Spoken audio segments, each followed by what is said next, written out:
Hello to everyone. Today we will discuss about methods of communication. आज हम देखने वाले हैं कि कम्युनिकेशन की मेथड क्या क्या होती है. At the time of patient admitted in hospital, जब पेशेंट जो है वो हॉस्पिटल में एडमिट हुआ है, देन जो नर्स और जो पेशेंट है उनके बीच में जो कम्युनिकेशन की मेथड्स है वो क्या होती है. अब हम देखते हैं. फर्स्ट क्या करना है, जब पेशेंट जो आया है हमारे पास एडमिट हुआ है तो फर्स्ट इंट्रैक्शन में क्या होता है, पेशेंट जब नर्स जाती है पेशेंट के पास तो उनसे प्रॉब्लम्स पूछती है कि आपको क्या हुआ है. तो जब पेशेंट अपनी बातों को जब बताना स्टार्ट करता है देन क्या स्टेप्स होती हैं ये देखते हैं हम. फर्स्ट है listening attentively. Listening is one of the most effective communication technique. ये एक मोस्ट इफ़ेक्टिव कम्युनिकेशन टेक्निक होती है लिसनिंग, किसी की बातों को सुनना. Attentive listening involves an attempt to understand in in charge verbal और non verbal message that a person is communicating. To be an attentive listener following skills are required. Means मैंने आपको बताया कि जो हमारी लिसनिंग जो मेथड है वो मोस्ट इफ़ेक्टिव होती है. जब तक हम पेशेंट की बातों को सुनेंगे नहीं तब तक हम उसकी प्रॉब्लम को सॉल्व नहीं कर सकते, तब तक हम उसकी एग्जैक्ट प्रॉब्लम को डायग्नोस नहीं कर सकते हैं और उसकी प्रॉब्लम को सॉल्व नहीं कर सकते हैं. तो हमें क्या करना है, एक नर्स को क्या करना है, पेशेंट की बातों को कॉन्सेंट्रेट करके सुनना है कि पेशेंट बोल क्या रहा है, वर्बली नॉन वर्बली क्या मैसेज दे रहा है पेशेंट, हमें क्या इन्फॉर्मेशन शेयर कर रहा है. कम्युनिकेशन का मतलब ही होता है इन्फॉर्मेशन शेयर करना, है ना. तो अब जो एक लिसनर होता है, अब उनके लिए क्या क्या एक जो स्किल्स है क्या रिक्वायर्ड होती है ये देखते हैं हम. एक नर्स की बात कर रहे हैं हम अभी. फर्स्ट हम देखते हैं इसमें face patient while they speak. Means हमें क्या करना है, पेशेंट को फेस करना है, पेशेंट के फ्रंट पे खड़े होकर पेशेंट की बातों को सुनना है कि पेशेंट क्या कह रहा है. अब अगर हम पेशेंट हमसे अगर बातें कर रहा है और अगर हम अपने कुछ कामों में लगे हुए हैं तो पेशेंट को इंटरेस्ट नहीं आएगा कि वो अपनी बातें आपसे शेयर करे, वो कभी नहीं करेगा. तो इसलिए हमें बिलीव दिलाना है कि हाँ हम आपकी हेल्प करना चाहते हैं, एक्चुअल में हम आपकी हेल्प करना चाहते हैं, आई एम विथ यू. तो उसके लिए हमें क्या करना है, पेशेंट को फेस करना पड़ेगा और कॉन्सेंट्रेट करके उसकी बातों को जो है सुनना पड़ेगा. उन्हें बिलीव दिलाना पड़ेगा कि हाँ मैं आपकी हेल्प करना चाहता हूँ या करना चाहती हूँ, तो आप मुझे अपनी प्रॉब्लम शेयर कर सकते हैं. देन सेकंड है maintain natural eye contact to show willingness. मतलब क्या करना है हमें, अब जब पेशेंट हमसे बातें कर रहा है तो हमें क्या करना है, आई कांटेक्ट करना है पेशेंट से, क्योंकि जब तक हम आई कांटेक्ट नहीं करेंगे तो कम्युनिकेशन प्रॉपर नहीं हो पाएगा. अगर पेशेंट आपसे बातें कर रहा है और आप इधर उधर देख रहे हो तो पेशेंट समझ जाएगा, ऑब्वियसली समझ जाएगा कि ये जो है वो मेरी बातें सुनने में इंटरेस्टेड ही नहीं है, तो इनको बताने से कोई मतलब नहीं है. तो वो क्या करेगा, अपनी जो प्रॉब्लम्स है वो आपसे शेयर नहीं करेगा. देन थर्ड है avoid distracting body movements such as ringing और टैपिंग फीट. मीन्स क्या करना है, अब जब पेशेंट अपनी जो प्रॉब्लम्स है हमसे शेयर कर रहा है तो हमें क्या करना है, अपने बॉडी मूवमेंट्स को क्या करना है, कंट्रोल करना है ना, ताकि कोई डिस्ट्रैक्शन नहीं आए, कोई कुछ इंटरफेयर नहीं हो पाए अपने कम्युनिकेशन में. जैसे कि रिंगिंग और टैपिंग फीट. हम खड़े हैं तो ऐसा नहीं कि हम खड़े होकर अपने पैरों को ज़मीन पर मतलब टैपिंग कर रहे हैं, ये ऐसा कुछ नहीं करना है, ठीक है. देन सेकंड है कन्वेइंग एक्सेप्टेंस. कन्वेइंग एक्सेप्टेंस का मीनिंग होता है कि स्वीकृति देना या स्वीकार करना. एक्सेप्टेंस है ना, acceptance is a willingness to hear the person without conveying doubts और disagreement. The following shows that nurse accept what the patient says. Means इसमें क्या कहना चाह रहा है, पॉइंट ये है इसका मीनिंग कि जो पेशेंट हमसे जो इन्फॉर्मेशन शेयर कर रहा है, जो बातें कर रहा है, उसे हमें क्या करना है, अटेंटिवली सुनना है उसके बाद में क्या करना है, उसे स्वीकृति देना है कि हाँ आप जो बोल रहे हो मैं आपकी बातों को समझ रहा हूँ और मैं मैं एक्सेप्ट करता हूँ कि हाँ आपको ये प्रॉब्लम है। जो भी पेशेंट बोल रहा है उस बात को मानना है हमें, है ना, ताकि पेशेंट क्या है आगे हमसे और कम्युनिकेशन कर सके, हमें और अपनी प्रॉब्लम्स क्या है शेयर कर सके। तो जैसे पेशेंट ये बोल रहा है कि मुझे बैक एक हो रहा है, तो हमें क्या करना है, एक्सेप्ट करना है कि ठीक है आपको बैक एक हो रहा है, ठीक है हम आपको मेडिसिन्स देंगे और आपको क्या है आप ठीक हो जाओगे। तो क्या करना है, और विदाउट डाउट्स और डिसएग्रीमेंट, हमें पहले कोई डाउट नहीं निकालना है, कोई आर्गुमेंट नहीं करना है, कोई बहस नहीं करनी है पेशेंट से। अब क्या करना है, इसमें जो पॉइंट है फर्स्ट है लिसनिंग विदाउट इंटरप्शन। अब लिसनिंग विदाउट इंटरप्शन मतलब, इंटरप्शन का मतलब होता है रुकावट। तो हमें क्या करना है, पेशेंट जो हमें बोल रहा है वो हमें बिना किसी रुकावट के सुनना है। मतलब बीच में क्या है, पेशेंट को बीच में क्या है उसे डिस्टर्ब नहीं करना है, बीच में हमें डाउट्स नहीं निकालने हैं। पहले पेशेंट की बात पूरी हो जाए देन हम अपना पॉइंट रखेंगे। तो इसका मतलब यही है। फिर सेकंड है providing verbal feedback that demonstrate understanding.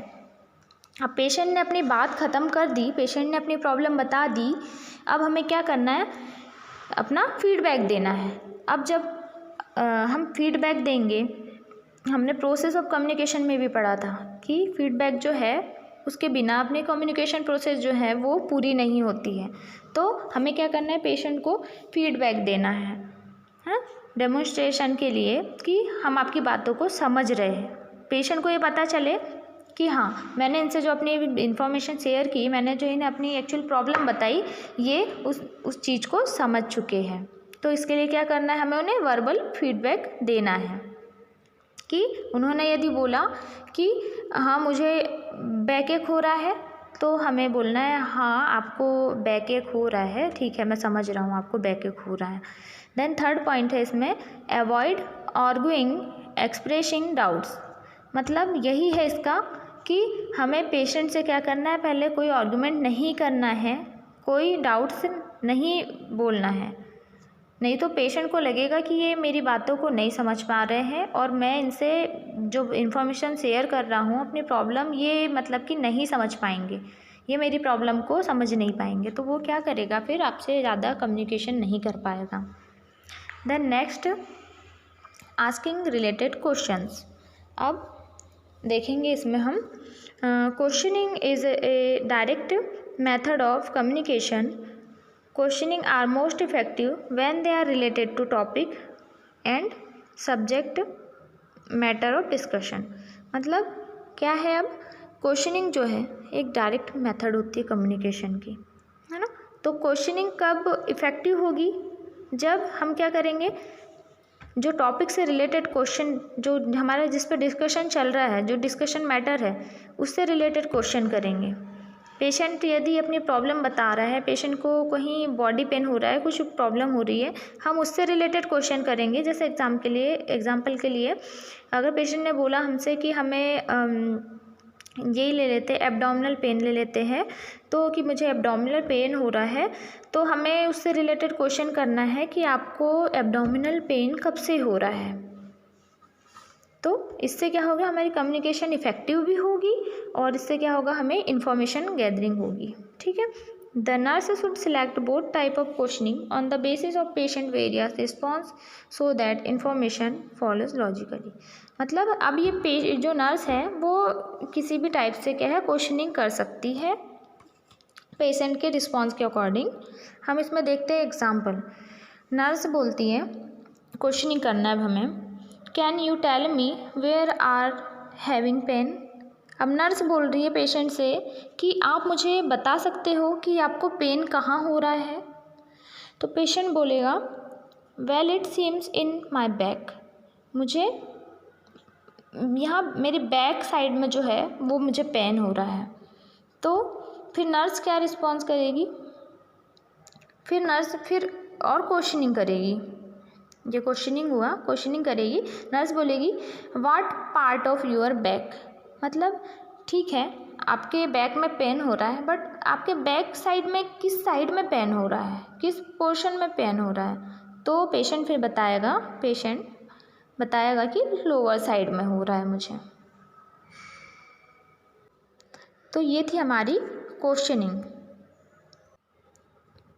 Next है हमारा पैराफ्रेजिंग। पहले आप पैराफ्रेजिंग का मीनिंग समझ लीजिए।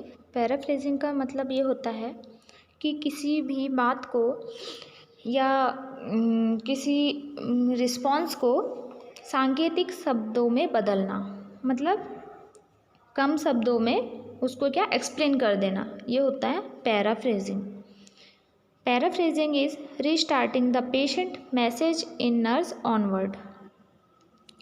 Usually paraphrase statement uses fewer words than the original statements.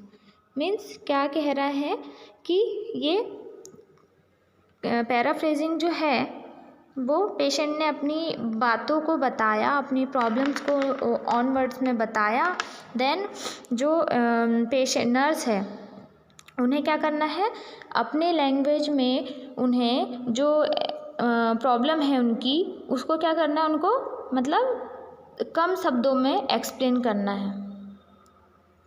Original statement नहीं देना है, नहीं तो यदि आपने पेशेंट को आते से ही बता दिया कि आपको ये बहुत बड़ी बीमारी है, तो पेशेंट क्या है, बहुत फ्रस्ट्रेट हो जाएगा और हो सकता है डिप्रेस हो जाए। तो इसलिए हमें सडनली एकदम पेशेंट जब आ रहा है तो हमें स्टार्टिंग में ही एकदम इतना नहीं डराना है, ठीक है। तो इसका एग्जाम्पल देखते हैं हम। माय डॉक्टर, अब पेशेंट बोल रहा है, देखिए क्या बोल रहा है, my doctor won't tell me what is going on, he doesn't care what I think. मतलब पेशेंट बोल रहा है कि अब पेशेंट ने अपनी बातें शेयर कर दी है, पेशेंट को क्या है, नर्स पर ट्रस्ट हो गया है ना। अब पेशेंट को ये लग रहा है कि नहीं, ये मेरी हेल्प करेंगे, मैं इन पर विश्वास कर सकता हूँ। तो अब पेशेंट फिर अपनी प्रॉब्लम बता रहे हैं। पेशेंट कह रहा है नर्स से कि ये जो डॉक्टर है वो मुझे बताना नहीं चाहते हैं कि मुझे एक्चुअल क्या प्रॉब्लम है। ही doesn't care what I think, इन्हें कोई फ़र्क नहीं पड़ता कि मैं क्या सोच रहा हूँ। तो अब नर्स का क्या रिस्पॉन्स होगा, yes I obviously don't know what it is like to be sick. मतलब नर्स को ये बोलना है कि मुझे स्पष्ट रूप से तो नहीं पता है, सीरियसली मुझे स्पष्ट रूप से नहीं पता है कि आपको क्या प्रॉब्लम है, ठीक है। देन नेक्स्ट क्या है, क्लैरिफिकेशन। अब आता है पॉइंट क्लैरिफिकेशन का। क्लैरिफिकेशन मतलब वही क्लैरिफाई करना। The nurse must clarify message, without clarification the valuable information can be cost. फिर हमें क्या करना है, अब पेशेंट की बातों को हमने सुन लिया, समझ लिया, देन उसके बाद में क्या है, पेशेंट को हम पे ट्रस्ट हो गया, नर्स पे जो है ट्रस्ट हो गया, उसके बाद में हमें क्या है, उसे धीरे धीरे क्या है, क्लेरिफिकेशन देना है। अब ये भी ज़रूरी है कि पेशेंट को हम क्लियर कर दें कि आपको एक्चुअल प्रॉब्लम क्या हो रही है। तो क्या करना है, the nurse must clarify message. Nurse को क्या करना है, मैसेज को क्या है, क्लियर करना है, क्लैरिफाई करना है। Without clarification the valuable information can be cost. मतलब अगर क्लैरिफिकेशन नहीं दिया तो क्या जो वैल्यूएबल इंफॉर्मेशन होगी वो महंगी पड़ सकती है। मतलब क्या है, मिसअंडरस्टैंडिंग भी हो सकती है, इसलिए क्या है, सब कुछ वहीं क्लियर करना है नर्स को। देन नेक्स्ट पॉइंट है focusing. Focusing eliminates vagueness hidden in communication by limiting area of discussion.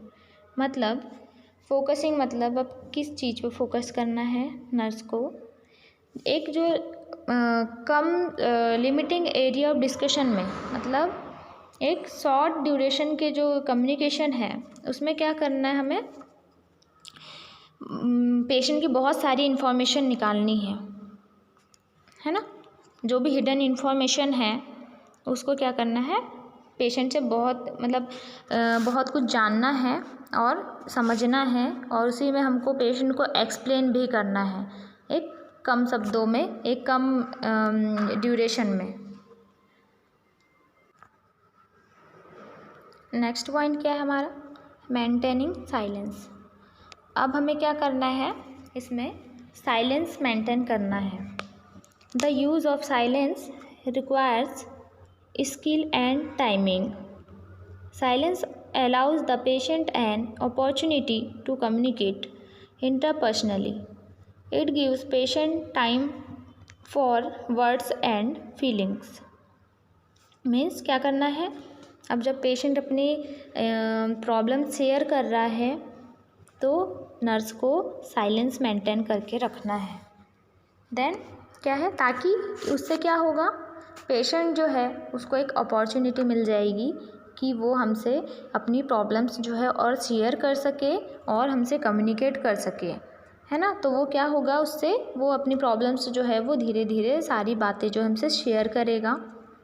तो उन्हें जो भी प्रॉब्लम है, जो भी वो हमसे बातें करना चाहता है, तो हमें क्या सारी इन्फॉर्मेशन जो है वो मिल जाएगी। कम्युनिकेट इंटरपर्सनली, हमने ये लेवल्स पढ़े थे, एक इंट्रापर्सनल था, एक इंटरपर्सनल था और एक ग्रुप कम्युनिकेशन था। तो इंटरपर्सनल में हमने देखा था कि जो दो लोग हैं वो आपस में बातें कर रहे थे, है ना। तो यहाँ पे भी नर्स और पेशेंट की बातें हो रही है, नर्स और पेशेंट के बीच में कम्युनिकेशन हो रहा है। तो यही है कि जो है पेशेंट जो है नर्स से क्या कर सके, हम साइलेंस मेंटेन करेंगे, जिससे क्या होगा, नर्स वो पेशेंट जो है वो अपनी सारी इन्फॉर्मेशन, अपने फीलिंग्स जो है वो नर्स से शेयर करेगा। नेक्स्ट देखेंगे हम offering information. The nurse frequently offer additional information and encourage further response. अब हमें क्या करना है, नर्स को क्या करना है, बार बार क्या करना है, ऑफ़र करना है कि वो क्या है, एडिशनल इन्फॉर्मेशन, मतलब जो है अतिरिक्त इन्फॉर्मेशन जो है वो देते रहे। इसके बाद क्या है, इनकरेज करना है कि अब जो नर्स है वो कुछ भी अतिरिक्त इन्फॉर्मेशन जो है, मतलब कम्युनिकेशन की जो भी स्किल्स है उसको यूज करके क्या करती है, इन्फॉर्मेशन गैदर करने के लिए क्वेश्चनिंग करते रहेगी, कम्युनिकेट करते रहेगी, जिससे क्या हो, पेशेंट इनकरेज हो और क्या रिस्पॉन्स करते रहे। If nurse avoid sharing information और gives only partial information, patient में लूज ट्रस्ट ऑन नर्स। अब यदि नर्स क्या करती है कि इन्फॉर्मेशन शेयर नहीं करती है, उनसे कम्युनिकेट नहीं करेगी और उन्हें जो इन्फॉर्मेशन है वो पार्शियल, मतलब हाफ इन्फॉर्मेशन, आधी आधी देगी, कुछ इन्फॉर्मेशन, और क्लियर नहीं करेगी, उनके डाउट्स क्लियर नहीं करेगी, तो क्या होगा, उससे जो ट्रस्ट है, जो वो पेशेंट जो है, जो नर्स पे जो ट्रस्ट कर रहा है वो लूज़ हो जाएगा, वो फिर नर्स पे ट्रस्ट नहीं कर पाएगा पेशेंट। और जब वो नर्स पे पेशेंट ट्रस्ट नहीं कर पाएगा तो वो उससे अपनी जो प्रॉब्लम्स है वो शेयर करना पसंद नहीं करेगा। ठीक है, नेक्स्ट देखते हम, assertiveness is standing up for one's right without harming others. Through assertiveness technique people express feelings emotions confidently. मतलब क्या करना है, आप नर्स को एक पेशेंस रखना है, कॉन्फिडेंटली रहना है, और क्या करना है, एंग्री नहीं होना है। तो विदाउट किसी को क्या है, हार्म नहीं करना है ना। और क्या करना है, एक असर्टिव टेक्निक का यूज़ करके क्या होता है, पेशेंट जो है वो अपनी फीलिंग्स, इमोशंस कॉन्फिडेंटली क्या है, एक्सप्रेस कर सकता है। तो ये था हमारा मेथड ऑफ कम्युनिकेशन। नेक्स्ट हम देखेंगे nurse patient relationship. Thank you.